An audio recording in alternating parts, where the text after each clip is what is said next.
L'actualité bien filtrée par des professionnels de médias, c'est sur Scoop FM. Suivez nos éditions d'information sur nos chaînes partenaires à Lubumbashi, sur Sky Radio à 6h, 9h, 12h, 15h, 19h et 21h. À Kipushi sur la radio communautaire Moïseni à 9h, 10h et 21h juste. Mais également sur Kipushi 24 à 8h30, 12h30, 16h juste, 18h30 et 21h30. Le journal des Scoop FM passe aussi à Likasi sur Canal CTV 88.4 MHz et sur Unili Radio 88.0 à 6h, 9h, 13h et 20h. Suivez-nous également à Kasumbalesa sur Marafiki Radio 88.8 MHz à 10h, 12h et 18h. Suivez-nous également en Bougimaï sur Télédiéba 89.1 MHz à 7h juste, 15h juste et 23h juste. Scoop FM, l'actualité est en continu sur notre page Facebook et sur notre chaîne YouTube. Pour plus d'informations, contactez-nous au +243 97 62 31 31 9. Scoop FM, la neutralité réelle, la neutralité réelle.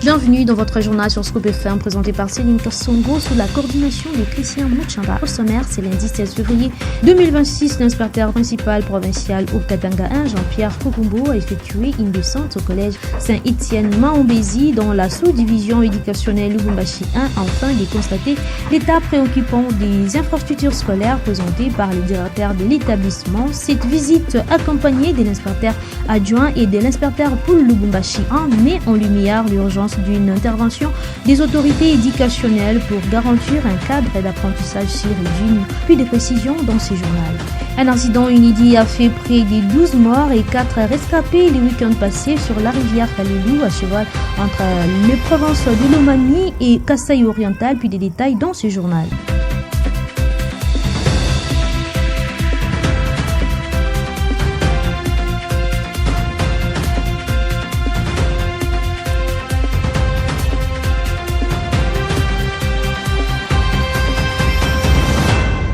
Encore une fois de plus, bienvenue dans cette grande édition du journal qui s'ouvre par la 39e session de l'Assemblée générale de l'Union africaine a réuni différents chefs d'État, parmi lesquels le président Félix-Antoine Tshisekedi Tshilombo, chef d'État de la République démocratique du Congo, qui ont échangé sur différents aspects sécuritaires et principalement autour du thème lié à l'accès à l'eau et à l'assainissement au cours de cette séance. Des échanges se sont poursuivis dans le respect des souverainetés de chaque pays. Ce reportage donne plus de détails. Tous ou presque ont répondu au rendez-vous annuel de l'institution panafricaine créée en 1963. La 39e session de l'Assemblée générale de l'Union africaine a réuni les différents chefs d'État et de gouvernement pour évoquer les défis de paix et de sécurité et d'échanger aussi autour du thème principal lié à l'accès à l'eau et à l'assainissement. Comme à l'accoutumée, la séance d'ouverture a été marquée par une série de prises de parole. Dans un contexte général marqué par des crises qui remettent en cause le principe fondamentaux de l'Union africaine, tous les orateurs ont lancé des appels en faveur d'une institution panafricaine qui respecte la souveraineté des États, l'intangibilité des frontières et la non-ingérence aux affaires internes d'autres États. Arrivé fin mandat, le secrétaire général des Nations Unies, Antonio Guterres, a dénoncé les méthodes d'accès au pouvoir par les coups d'État dont les acteurs finissent par un processus de blanchiment par des élections qu'eux-mêmes organisent. L'occupation de certains territoires de la RDC par l'armée rwandaise et ses supplétifs de l'AFC M23 s'est invité à la tribune de l'UA. Le président João Lourenço, président sortant de l'Union africaine, a partagé sa vive préoccupation sur la détérioration de la situation sécuritaire et humanitaire sur le terrain malgré toutes les actions menées dans le cadre du processus de Washington et de Doha. Toutefois, il a confirmé son initiative des consultations en faveur d'un dialogue politique interne.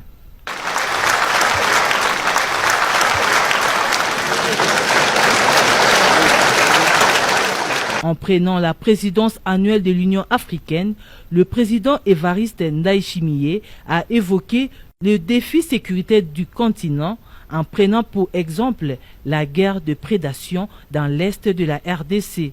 Le nouveau président de l'Union africaine a lancé un appel à soutenir le mécanisme de prévention des conflits, un des piliers de la présidence burundaise de l'Union africaine. Le nouveau bureau de l'Union africaine, présidé par le Burundi, comprend le Ghana et la Tanzanie, respectivement, premier vice-président et deuxième vice-président, en attendant la désignation du troisième vice-président par la zone Afrique du Nord.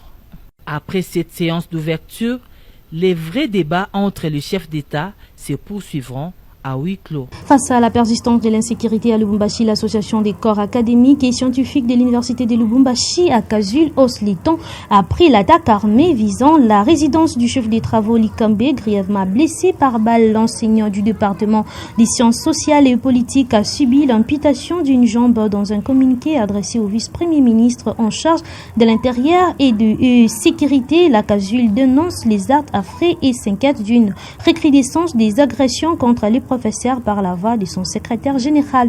Le professeur Fernand Kanyeba, l'association appelle le gouvernement à prendre des mesures urgentes pour garantir la sécurité du personnel académique, soit en l'air autorisant d'avoir des armes de défense. Le gouvernement provincial de Kinshasa affirme que les sites des Pakadjouma appartiennent désormais au passé. S'exprimant à ce sujet, Israël Moutala, secrétaire exécutif de l'exécutif provincial, a assuré que toutes les dispositions ont été prises pour garantir une prise en charge adéquate de personnes délogées tout en empêchant toute tentative de réoccupation déliée.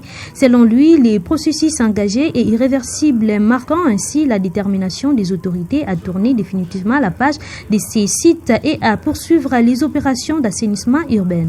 En tant que pouvoir public, nous voulions nous rassurer que nous convergeons dans la même direction. Quelle est la direction que nous voulons prendre? C'est offrir aux Kinoises et aux Kinois plus de sécurité.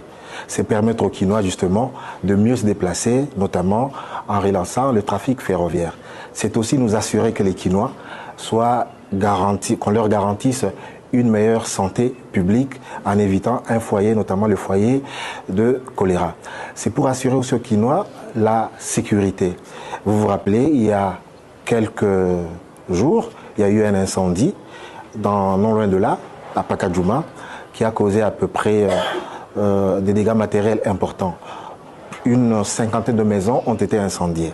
Tout ça parce que les normes urbanistiques n'ont pas été respectées.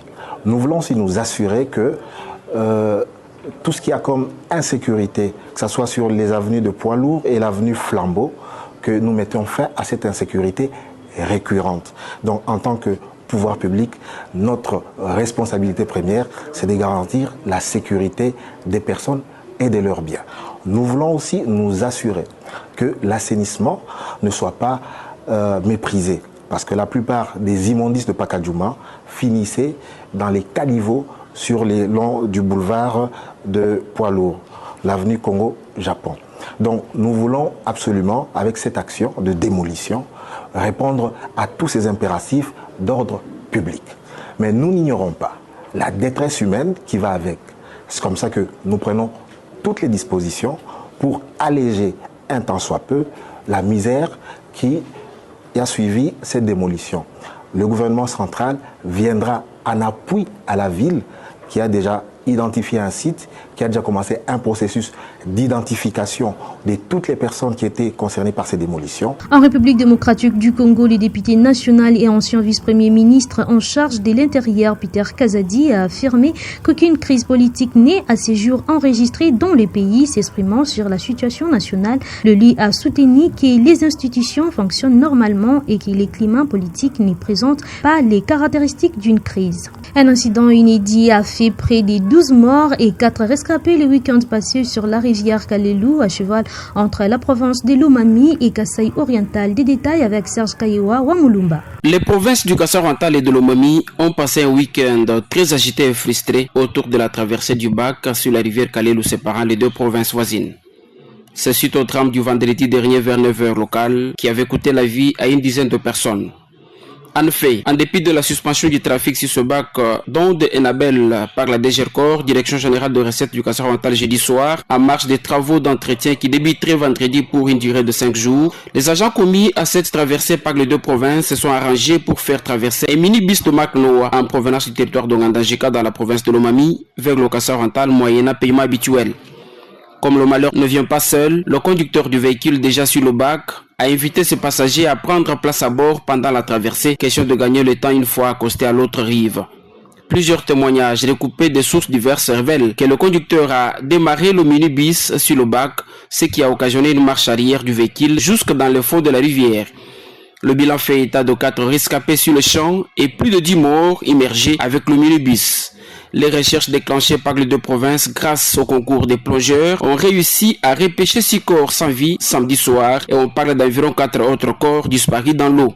Bujumaï, Serge Kayeya, Wamulumba pour la radio Scoop FM. Comme je l'ai annoncé au sommaire, c'est lundi 16 février 2026, l'inspecteur principal provincial au Katanga 1, Jean-Pierre Kokumbo, a effectué une descente au collège Saint-Étienne Maombézi dans la sous-division éducationnelle Lubumbashi 1 afin de constater l'état préoccupant des infrastructures scolaires présentées par les directeurs de l'établissement. Cette visite accompagnée de l'inspecteur adjoint et de l'inspecteur pour Lubumbashi 1 met en lumière l'urgence d'une intervention des autorités éducationnelles pour garantir un cadre d'apprentissage sûr et digne.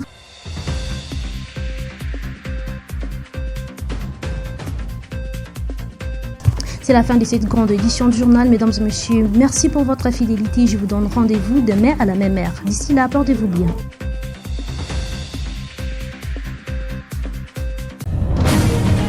L'actualité bien filtrée par des professionnels de médias, c'est sur Scoop FM. Suivez nos éditions d'information sur nos chaînes partenaires à Lubumbashi, sur Sky Radio à 6h, 9h, 12h, 15h, 19h et 21h. À Kipushi sur la radio communautaire Moïseni à 9h, 10h et 21h juste. Mais également sur Kipushi 24 à 8h30, 12h30, 16h juste, 18h30 et 21h30.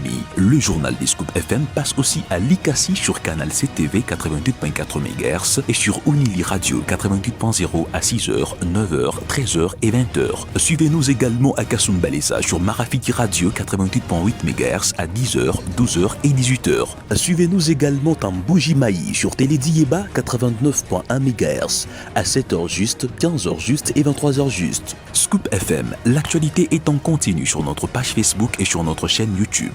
Pour plus d'informations, contactez-nous au +243 97 62 31 31 9. Scoop FM, la neutralité réelle.